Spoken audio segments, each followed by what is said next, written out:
on, dads, and welcome to the Betwixt. It's episode 70, recorded on Sunday, November 7th, 2021. I'm your host, John, solo today. Thank you for joining us tonight for some Nintendo NES. That's right, we're back. Episode 62, about 8 episodes ago, I did a top 10 SNES list. I figured it's time to do some NES. I was in the car yesterday thinking about it, and I was like, what are my favorite NES games? And I put a nice list together over the last day, and I want to talk about it. Before we begin, Drew is just... What time is it now? The timing of this is Drew is just about to start his Extra Life with Hambone Johnny. They're going to be playing Mario Golf. Can't wait to watch some of that. My beloved Broncos are coming on at the same time, so there's gonna be a little dual screen action. By the time you hear this, Extra Life will be over. You can still donate after Extra Life ends, but hopefully, you've been able to participate. Donate, watch the dads, just whatever you can do to support Extra Life. My favorite moment so far, I mean, besides Drew representing our show well and destroying Hambone Johnny. But my moment so far is watching Marty fall asleep towards the end of his 24-hour marathon yesterday. I had turned it on sporadically throughout. I like watching people play games in like the middle of the night. I used to like watching, Pat the NES Punk would do his NES marathons. I don't know if he does them anymore. And just, it's fun to watch in the beginning, but it's fun to see what they're doing at 4 a.m. Usually very zombie-ish. But anyways, I was kind of tuning in and out with Marty, and at one point yesterday, I tuned in, and he was playing Mario Party, and I'm telling you, I was like watching him, and he was doing the boat game, where you have to do the flags, and I was like, is he sleeping? He looks like he's sleeping, but like I thought he was still competing, and I was like, well, no, he's competing. And then I realized that like it was the computer that was still competing, that he had fell asleep. Good for him. It was 21 hours in. I'm not blaming him at all. But yeah, that was fun. I played a little Mario Kart with him the first night as well. So good time. So let's talk what we've been playing. I will talk about this more next week. I've got some like personal issues going on back home in New York with the family. My mom's been sick. So I've spent the last couple of weeks kind of in a rut.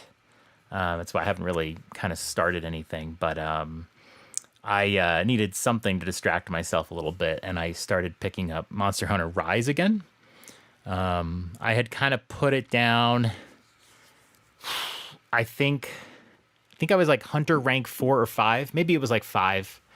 I had gotten up to the 6-star battles, I believe. When I put that down, I kind of felt like it was getting a little repetitive. But with the announcement of the new expansion coming out this spring, and I had been wanting to get the Mega Man dog. There was a mission that will unlock the Mega Man dog, which I thought was really cool. So, I started this back up. It's been really helpful to sort of not only distract myself, but the fights are so intense. It kind of gets your adrenaline going. It's made me feel a lot better. And I have gotten so far into this game. By my count, I think I'm up to the May content, because there's always new expansions. And I'm at like Hunter rank 71 right now. I've beaten every star quest. I still have about half the event quests to do. They're pretty hard too. But I've gotten really good. I know I've gotten good because I've gotten to the point where I used to be the one that would faint and ruin a quest. Now when other people faint on my quest, I get really mad at them. Not mad in a vocal way. I don't really do voice chat, and I play with randos, but I mutter to myself while I play. But I've learned so much about this game over the last couple weeks. I've gotten so far into it. I'm really enjoying it, and I know I've basically set myself up for the next time a Monster Hunter game comes out, I'm going to be all over it. And I'm going to be all over this spring expansion. I'm going to take some time off of work for that one. So I'm all in on the Monster Hunter universe. Not sure if I want to play stories, though. I think I just like doing the Monster Hunter stuff. So I'll talk a little bit more about that next week because it's mostly what I'll have played for 2 weeks. But I've had a lot of fun with that. So let's talk about NES. The first NES isn't the first system I played. The Atari and Television were the two systems I played the youngest. And it's amazing when I just close my eyes and remember memories of Atari and Television to know that that memory occurred before the Nintendo existed. It's just bizarre to know what was going to happen from a company I'd never heard of. But the first time I saw NES, I was in elementary school. I think it was probably 4th or 5th grade. And I had these two friends, Jason Gaffner, Loring Allen. And Jason, I always remember, he was just such a brilliant guy. He was actually on Double Dare as a contestant. And to this day, I still idolize the guy. He was on Double Dare. And then Loring was, they were like best friends in school, and I was kind of friends with them. But one day after school, I went over to where they lived. They were really good friends because they both lived in the same apartment building, kind of nearby the school. So after school, I went with them and hung out at their apartment. And at first, I think I had hung out at, I think it was Loring's apartment, and he had an Atari. And so we played some Atari. And that was fun, Mega Mania, all that stuff. And then we went over to Jason's apartment, and he had a Nintendo, an NES. And that was the first time I had seen it. He had Super Mario. It was just a blast. And I was like, wow, this is really cool. I'm sure Loring probably didn't like that Jason had the NES, but that was the first time I saw the NES. And that's when I knew that I wanted it. Sometime later, I don't know, maybe it was that year, because I must have said, I want an NES, Mom. I asked for an NES for Christmas. I was a bit of a snooper. My mom hid the gifts in her closet, and I knew that, and I was a snooper. And these days, I don't even want to know what I got for things like Christmas. I love the surprise. That's the best part. I don't like spoilers. I don't want to know what happens before Nintendo Direct. But yeah, I was big time snooper then. So me and my friend Glenn, he's my best friend, and we spent like our summers together almost every day. Went snooping around, and I found the NES. It was wrapped. I mean, this is a wrapped NES. I was like, ooh, it's an NES. And then I was able to identify the games. And I remember peeking at the games. The only one I remember is 10-Yard Fight. I remember like peeking, and I couldn't quite tell what it was. I eventually had gone through the wrapper so much that I had messed it up. And it was like, okay, this is 10-Yard Fight. This is great. Ooh, this wrapping looks bad. Like, my mom is going to know that I did this. So I made a very smart decision, very impressive smart decision for myself as a kid, that instead of just leaving this present badly, partially unwrapped, knowing my mom would recognize that, I just unwrapped the thing and hid it under my bed. And Christmas morning came, I unwrapped the NES. I was like, oh, wow, and all that stuff. And then sometime after we used to take a break for breakfast, I snuck 10-Yard Fight under the tree, just left it open. And yeah, that's how I did it. I think my mom might have made mention of like, oh, I didn't see you open that or something like that. And I was like, oh, yeah, I did. Which is weird because we often videotaped our Christmas openings. But yeah, and so 10-Yard Fight actually means a lot to me more than most people. I actually really do enjoy the game. It's a terrible version of football. It's a perverted, awful version of football where you control, I think you have like 8 guys on your team and you control them all at once. And they run in these like rectangular directions. It just doesn't, it's not even a reasonable facsimile of football. But I just love it so much. I love doing kickoffs. You can really time things and stuff. It's just, don't think about it as football. Think about it more as whatever flippin' sport you think it is. But yeah, I had a lot of sports games as a kid. I didn't play any RPGs, with the exception of one that we might talk about later. But I didn't play nothing. I mean, like, I had sports games and some action games. I was not into RPGs. I did not play Final Fantasy, Dragon Warrior, none of that. So, yeah. So what we're going to do, let's talk about the rules of this list. Just like last time, there's not going to be any Mario or Zelda games on this list. I just feel like it would take up too much Surely Super Mario 2 would be on the list. Legend of Zelda, Zelda 2 would be probably on the list. I love them a lot. Mario 3, I don't know, the colors, for some reason, Mario 3 isn't just, I recognize it as amazing, but it never really captured me. I'm going to try to do this list through the lens of time, right?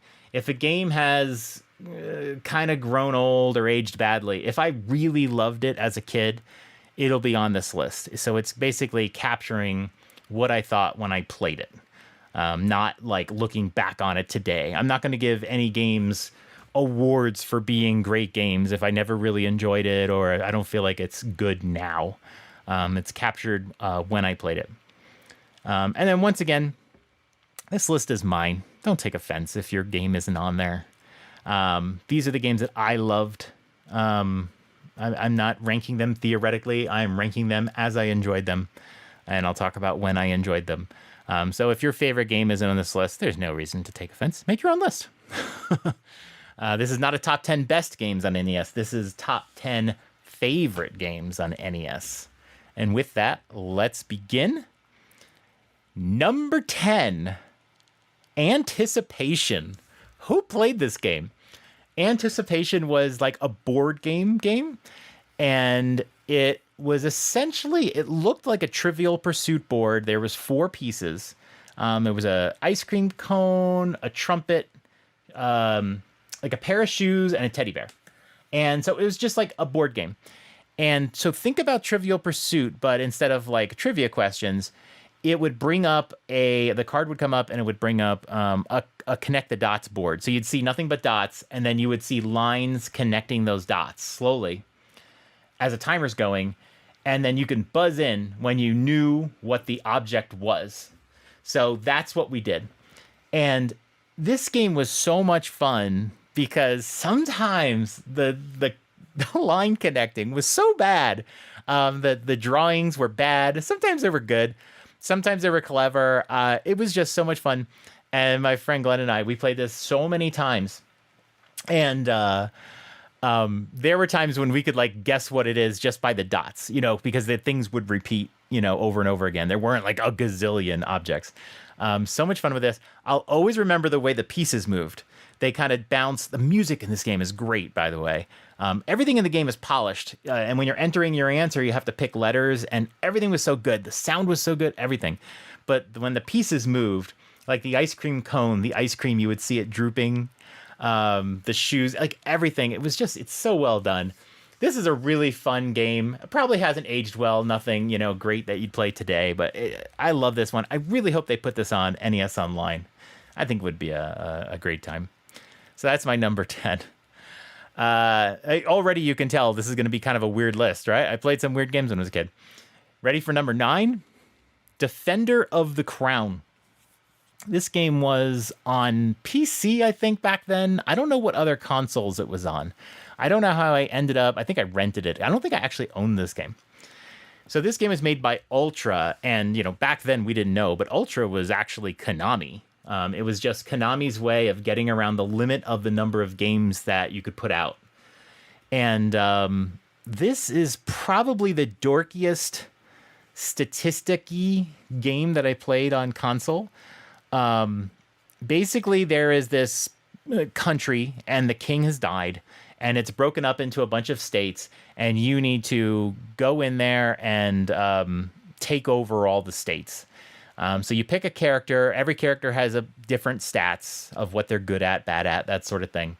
I don't remember the game exactly. I'd have to play it again. And then you would start in one little territory, and you'd have to expand out, and you could go and, I'm going to take over this territory. I'm going to, go after this castle, or I'm going to fight these people here. And it kind of had a Risk feel to it. I wish I played Risk more, but you had soldiers, catapults to like attack castles.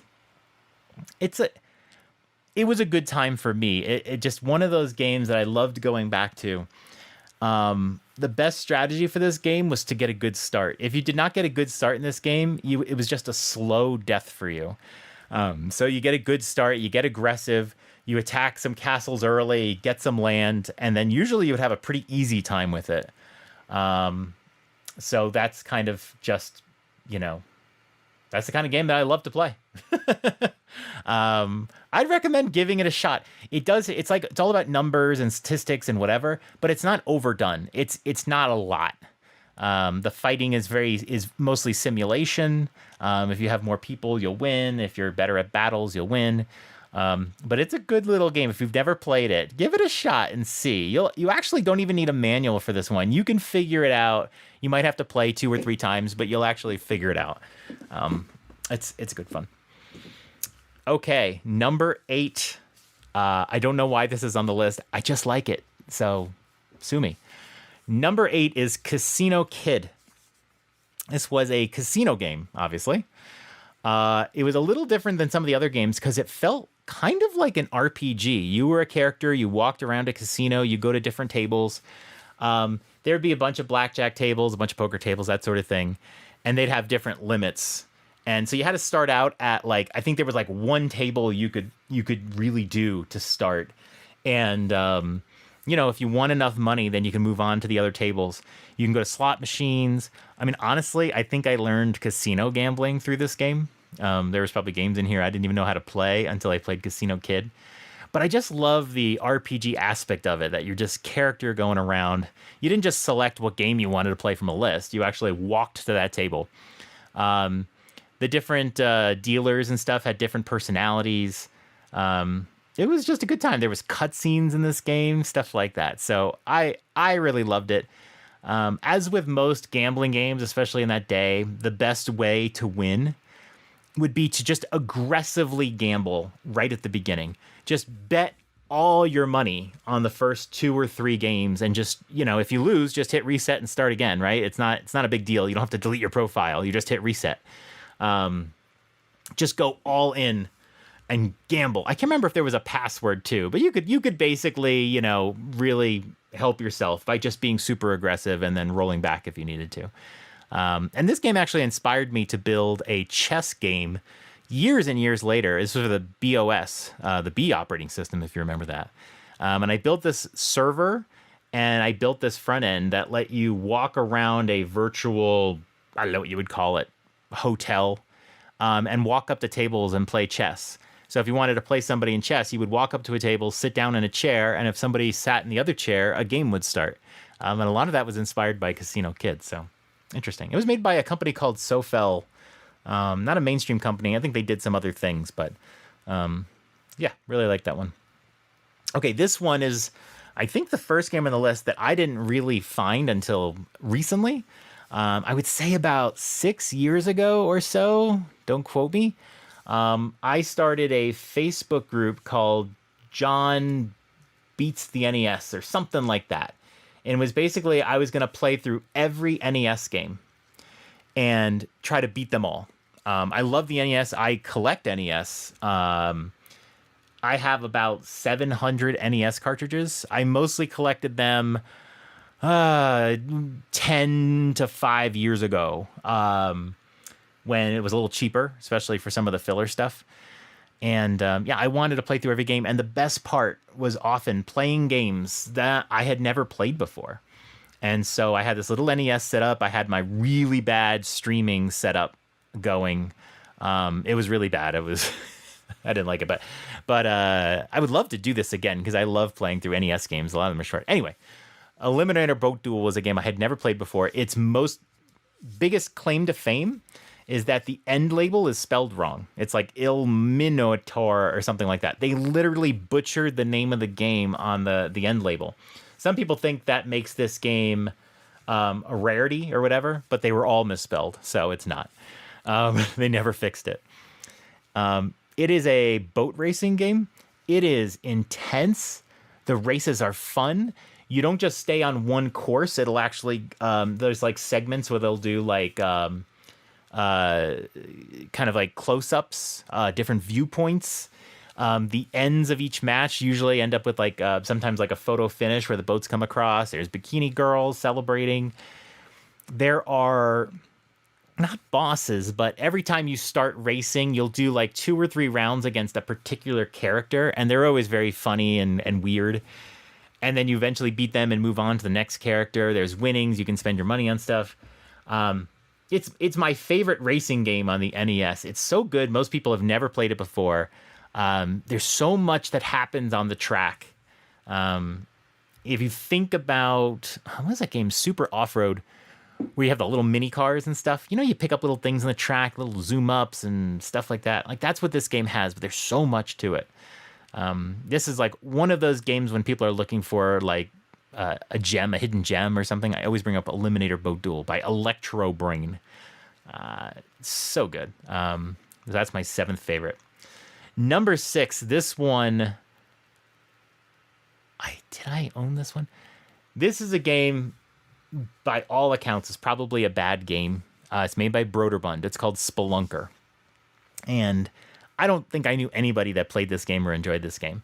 This is the same company, and Broderbund we kind of know, but they made the U-Force for the NES, so this is not like a company with a track record, but they made Spelunker, and I gotta tell you, it is so damn fun. The thing here is you're kind of like, you're going through mines, you're a Spelunker. You're going through mines.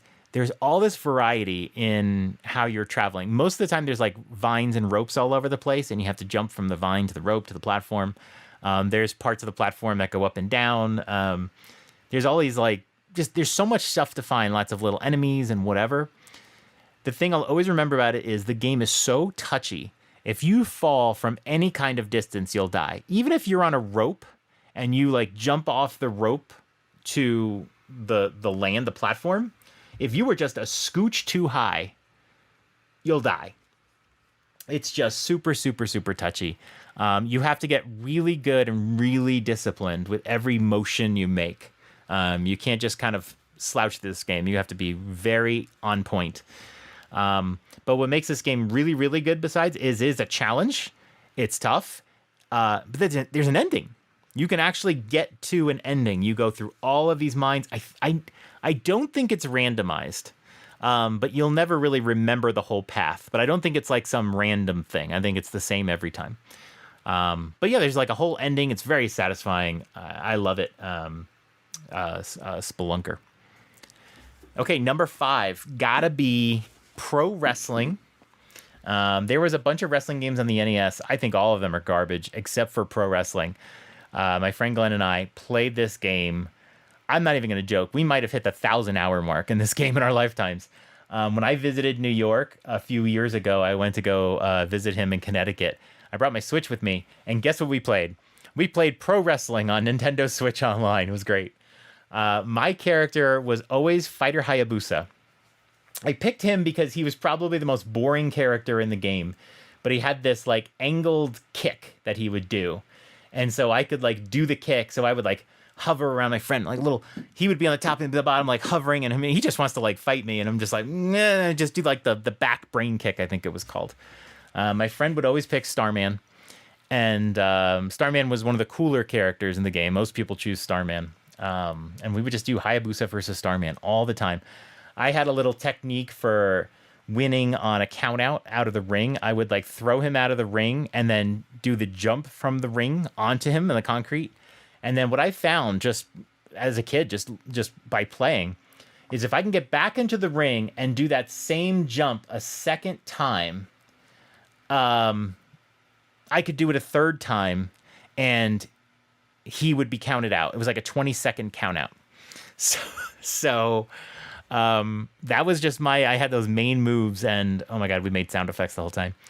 Recently, I have switched from Fighter Hayabusa to King Slender when I play, and that was because of the monthly mayhem we did. And I found I have a technique for really pressing an NES button really quickly, but it doesn't help you when you're using Fighter Hayabusa.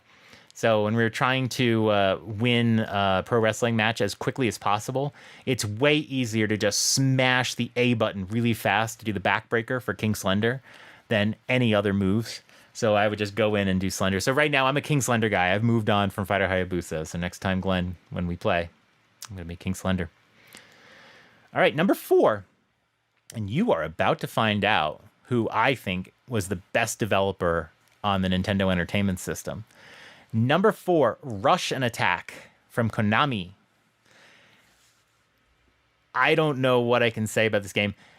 I know it was popular when I was a kid, but people don't really talk about it much when they go back to Nintendo and their favorite games. I loved Russian Attack.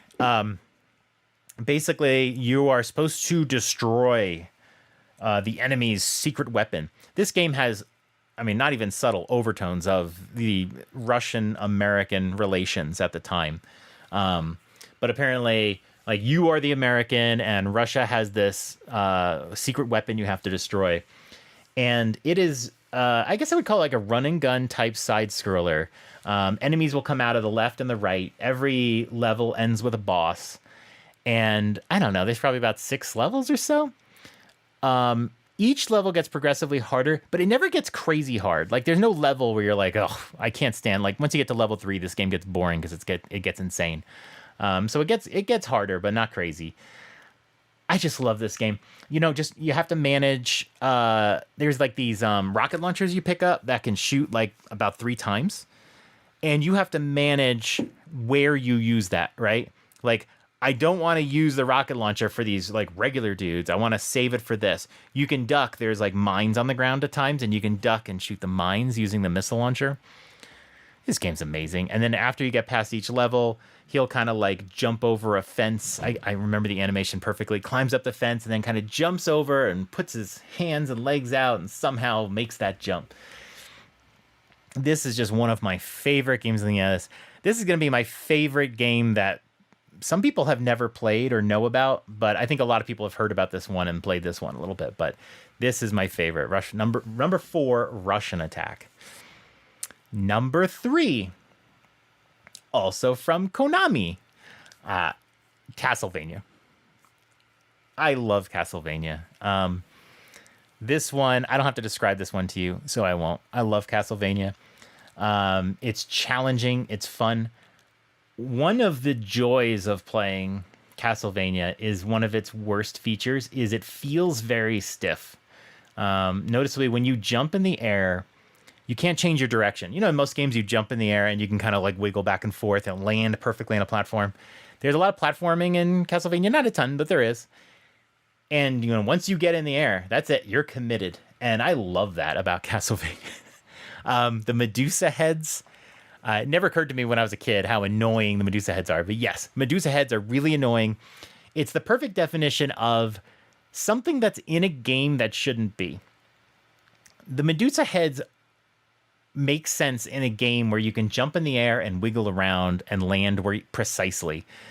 But what happens is when you get hit by a Medusa head, you get knocked back a little bit and you almost always fall down in a pit. It's not a fun time for that stuff. When I was a kid, I never beat this game when I was a kid. I beat this game, I think, about 10 years ago for the first time. I actually took a picture of myself celebrating it. Did really well on Reddit, by the way. I always had a really, really, really hard time with the Grim Reaper, who's the penultimate boss. I found it was almost random if I could beat him. I just had to keep going through that level and keep fighting him, even to this day. And eventually I'll get lucky. He just throws so much shit at you. I don't know even how you deal with it. Come to find out, like later, if you have the holy water with the triple shot, I mean, you can beat him without the guy even moving. And that is my biggest complaint about the game is some of the bosses you can destroy simply by having the right sub weapon. I think that's fun. I think there's good strategy there. But the thing about the sub weapons is sometimes you can't get them again. Like if you go through the level, like you might have trouble finding it. I just feel like an enemy can be easier maybe with the right sub weapon, but it shouldn't be like the only way to really beat this guy is with a sub weapon. But other than that, I love it. Dracula is really hard. I still have trouble with him when I fight him. And he's got 2 forms, and you just really have to know how to handle that second form. You really have to keep that second form in check. And again, the holy water really helps. I think the holy water is the best weapon in the game because it freezes even the bosses in place. So you can throw the holy water, hit him with a whip, throw the holy water, and that's kind of the format for a lot of the bosses. And I think that's the biggest problem with the game, but absolutely love it. It's my favorite Castlevania on the system. Still never played Castlevania 2, Simon's Quest. And I did love 3 and all, but Castlevania, it's just a classic. I can play it nonstop. Number 2, also Konami, but the last Konami. Contra. Gotta be Contra. Whenever I set up my NES, I always will play some Contra. It's just the best game. What can you say? I still have so much muscle memory for this game. When I did my John Beats, I told you about my John Beats thing, I decided I was going to play Contra. I knew it could be Contra with the code. I was like, I'm going to be Contra without the code. That's my challenge here, since I know this game so well. And sure enough, my first try, after probably having not playing the game for like several years, I beat it without the code. The first 5 levels of this game, you can pretty much get through without dying because you just know it so much. And even though like sometimes things can just jump on the screen at a moment's notice, you're always ready. You know when to start getting ready to duck. You know when that second level when you're jumping straight up. You know when there's danger that something might be there that will kill you. I love the sound when you die. I love the spread gun. It's so powerful. I love getting, a spread with rapid. I love the pain of picking up that fire weapon, which stinks except for against a couple of things. I know how to handle I ended up with a laser weapon. You want to kind of get in and get out, as Drew would say, kiting around. Gosh, I love this game so much. And Contra, I love so many of the sequels. Super C was a great game. I didn't play until much later in life. Super C is a great game on the NES. Contra 3 on the Super Nintendo is just, one of my favorites. Hardcore on Genesis, so good. It's just so many good so many good Contra games. So that's my number 2 favorite game on the NES. Which takes us to number 1. This is a game when the Nintendo Dads asked about games we wanted to put into the Nintendo Dads Hall of Fame, this was my selection. I'll give you a hint on what this game is. It has one of the most famous codes. 007-373-5963. You know what that is? It's Mike Tyson's Punch-Out. The best game. My favorite game on the NES. My memory, the first time I ever played this game, my cousin came over the house. And he had 2 games with him. He had Karnov and he had Mike Tyson's Punch-Out. I don't remember the year. Neither game had I played before. We took turns trying to fight Glass Joe, first guy in the game. We could not beat Glass Joe. I think we had to try 5 or 6 or 7 times. I mean, nowadays, it's hard to lose to Glass Joe, but we just didn't understand the goal of the game, waiting for punches, dodging those punches. I don't even know if we knew how to dodge, really. This game is it's so flippin' good. So many great characters. Every fighter, it's not just a boxing game, right? I used to like Ring King on the NES, but every fighter has a strategy. In some ways, it's not even a sports game. It's like a strategy game. Every fighter's got to tell what kind of punches you should throw. Sometimes you have to throw body blows. Sometimes you throw upper blows back and forth. King Hippo was the height of this strategy, right? So fun. In fact, I think the worst part of this game might be Mike Tyson himself. He's so unfair. The first minute and a half that you fight Mike Tyson, I shit you not, is still the most stressed out minute and a half in a video game. Today, back then, no matter, if you had to fight Mike Tyson, I mean, just having to stare at him and get ready to duck out of the way in a split second is so hard. Nowadays, that gameplay is actually a little bit ruined, when people are playing on HDMI because of HDMI lag and stuff, that it's actually really hard to beat Mike Tyson now. I think just gotta play it on a CRT. I think it was a couple of years ago with NSO. I had to demonstrate how hard Mike Tyson is because we were talking about does Rewind ruin games? And I had to make a point by saying, look how easy it is to beat Mike Tyson. I used the code, and in the span of 7 minutes, even though I hadn't played the game in a few years, I beat Mike Tyson just by using Rewind. Okay, so every other fighter, if you use strategy, if you use smarts, if you figure it out, you can beat them. But even Mike Tyson, even when you know what to do, he's so insanely hard.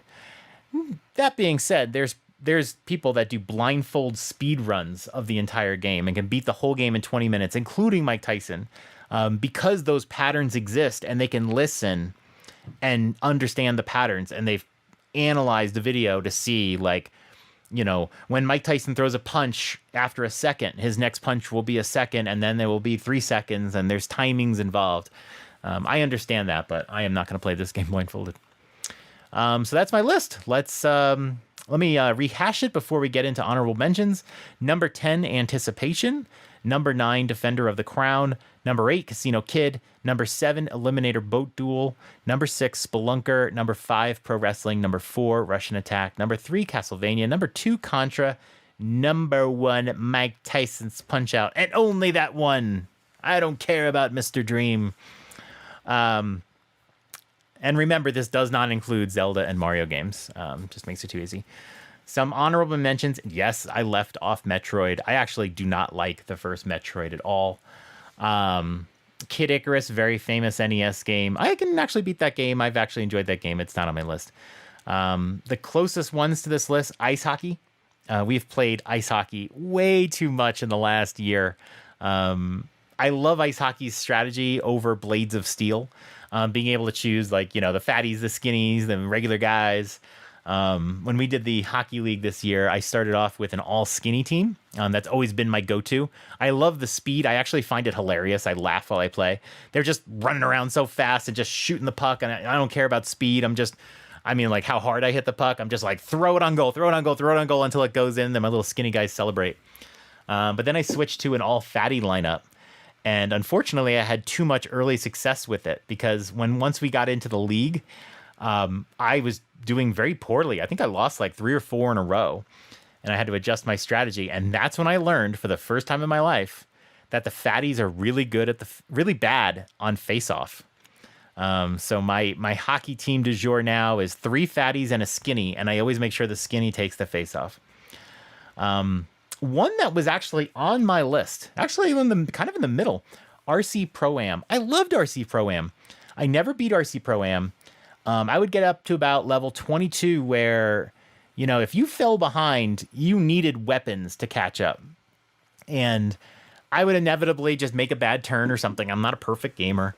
And then I would lose, and then the game's over. But I love RC Pro-Am. I love that you invest your money, you put it in the things that you want to put it in. It's like an RPG type game. But I could never beat it. Still loved it. I'll still play it when I have an NES. But I learned today, I didn't know. I learned today that there's no end to this game. The levels just loop. I thought there was like an ending at like level 32. I know for a fact that once the levels loop, like you can consider that you beat the game and you're just doing another loop. But the fact that there's no real ending or satisfying celebration kind of dings it for me, and it ended up coming off the list. Another game that almost made the list, Ninja Gaiden. Love Ninja Gaiden. So exciting of a game to play. The music is so good, and you're running around, jumping on walls, flipping back and forth, and all that jazz. I do love this game still. The thing that really kills Ninja Gaiden is that it has that issue where when you get to the edge of this, like if an enemy gets to the edge of a screen and then you kill it, it might come back. That sort of thing. That was very common in Nintendo games. It also had a problem where if an enemy got to the edge of a screen and went off the edge of the screen, they might die, especially if you then move forward so they don't like respawn. So there was a few points in this game where I remember there was like some lady going back and forth on a platform that literally just had no space for you to land on, and there's bats around. And the best way to get past it is just sort of glitch her off the screen. And I just think stuff like that can ruin a game. I don't like the enemies consistently coming back. So it kind of came off this list. Also, the first time you fight the final boss, you have a puncher's chance. But if you die and have to continue, like there are things that become harder about that final boss. I can't remember off the top of my head. But yeah, the final boss is extremely hard. If you ever want to practice a Ninja Gaiden run, though, on the NSO, besides using Rewind, of course, You can actually, there's a, what do they call it? An SP version where you get right up to the final boss with some upgrades. So you can actually practice the final boss all you want on NSO with the SP version. So if you ever wanted to try to do like an end-to-end run, that would be a good way to do it. Practice against the boss. Get really good against the boss so that you don't make a full run and then you just die because the boss is just a hoss. Major League was my favorite baseball game, and by today's standards, I think it's like one of the worst baseball games on NES, except for Baseball, which is a putrid game that Nintendo put out. The thing I love about Major League is it had a Major League license, but they didn't have the names in there. It just had the players' numbers, and I was a huge Mets fan, still am. So I knew all the Mets I was using by their number, but their names weren't there. And this game had the weirdest thing that I've never seen in another baseball game. If you threw the ball at certain angles, the ball would actually go way faster. And if you played the game enough, you started to figure out the angles. That if you picked up a ball in center field and threw it to second base, it was going to be a very, very slow throw. But if you picked up the ball in center field and moved a little bit to the left and then threw to first base, it would go much faster.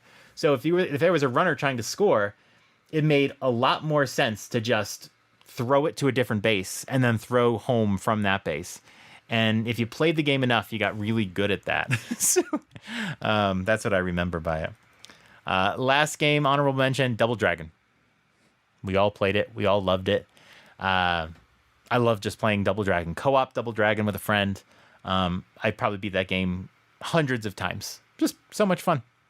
That's it. We all know about that. Anywho, what did you think about my list? Was it good? No? You didn't like it? I don't care. No, hopefully you enjoyed that list. I'd love to hear from you guys, your favorite games, maybe, some, off the radar games, right? Like we all know the real good popular games. We all love Contra, Castlevania, all that stuff. What are some games that maybe people didn't play that you just really loved a lot? That I would like to know. So just, reach us on Twitter, however you want. How do you reach us on Twitter? Well, I'm going to let Sadie show you. But for now, good night, dads. The Dads After Dark show is a part of the Nintendo Dads family of podcasts. You can subscribe to us anywhere podcasts are available, including iTunes, Google Play, Spotify, and Stitcher. Be sure to join us on the Nintendo Dads Discord in the Dads After Dark show channel for some naughty After Dark talk. Follow us on Twitter @NDadsAfterDark. Ask us a question, and we may answer it on the show. That's all for tonight. Good night, Dads. Sweet dreams.